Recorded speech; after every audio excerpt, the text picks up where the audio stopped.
Hey, this is Brock Lemire's, and in this video I'm going to go over Lab 7 on functions and the Ohm's Law Calculator version 2.0. Alright, so the point of this lab, the objective, is to get experience using functions. Okay, so you're going to basically create, you're going to do some Ohm's Law calculations, but you're going to do them in functions, and you're going to get an opportunity to basically prompt the user for which calculations they want to do, and based upon that will reflect which function you call. All right, so you're going to create a set of user-defined functions to perform custom calculations, and go ahead and use library-provided functions to perform standard math operations. So there's going to be some square rooting in here that you're going to need to bring in a function from the math.h header file, which does require the -lm option at the GCC command line. All right, and you're also going to create a menu where the user can select which calculation they want to perform. Okay, so you'll have a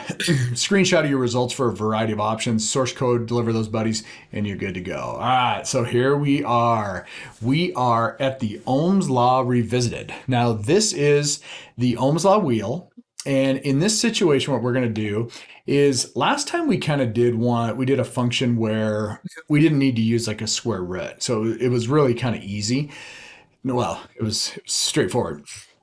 What we're going to do now is we are going to ask the user whether they want which calculation they want, but some of the calculations are going to require a square root. Okay. And so that's going to require us to call in the math.h. Okay, so functions, we're going to have functions to calculate variety of values based upon what we're trying to do, based upon what the user wants and the inputs where they need to give. The need for math.h is because we're going to use a square root function. Okay, and then you have to do -lm when you do the math.h, and you're off and running. Okay, so let's take a look at what we want to do. You're going to start your program file. Obviously, you're going to have the header, comment header, but you're going to include math.h this time. All right, then let's go through a couple of the functions you're going to do. First of all, I would like you to have a function that has no inputs and no outputs, and it's going to print a menu. So you're going to call this thing, and all it's going to do is do some printf statements, and it's going to print the following. It's going to say, user, welcome to the Ohm's Law Calculator version 2.0. Here are your calculation options. And you will give 4 options. One is to find the voltage based on power and current. 2, find the voltage based on power and resistance. 3, find the voltage based on current and resistance. Or quit. And the user is going to enter an integer between 1 and 4.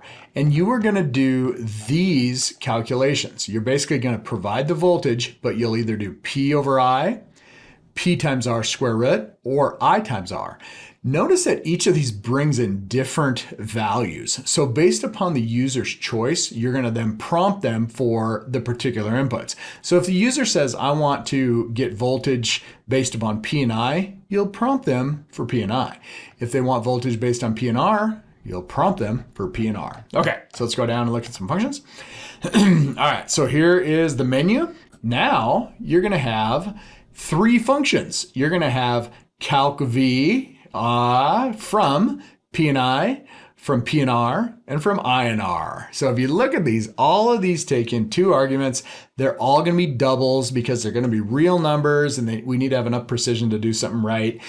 And so you're going to have 2 variables in each of these functions, and you're going to return one value of type double, and that's going to be the voltage. Okay, and so you'll create. I give you the function declaration. Put everything above the main function, so they're not going to be that long. So you'll have 4 functions above the main. You'll have print menu, and then you'll have these 3 calculations.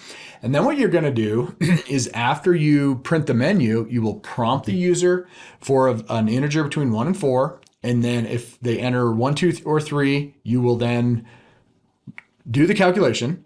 And then if they do 1 to 3, then you continue and you keep the program running. The only time you get out of the loop is when they press 4 for quitting, okay? And then you're going to test this. You obviously want to test it where the user brings it or enters 1 to find the voltage based on power and current.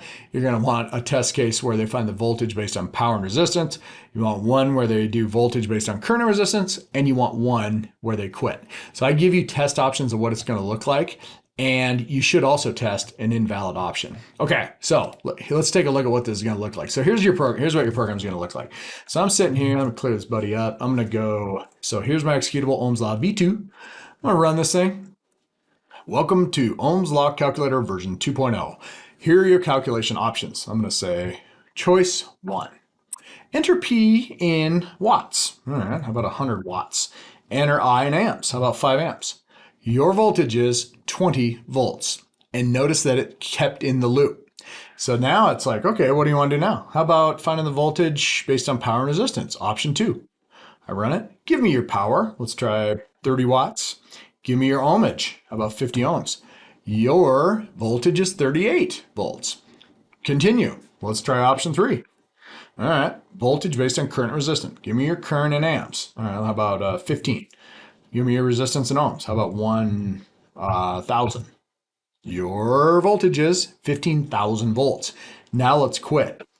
I'm going to enter option 4, and you're out of there. Okay, run it again. What if they did 5? Mine works not so well. So what you what did you do when you have an invalid choice? You can do something like print invalid choice. Okay, so that's kind of up to you. Okay, that is it. Give it a little experience with functions, the whole menu printing. Life is good, and good luck.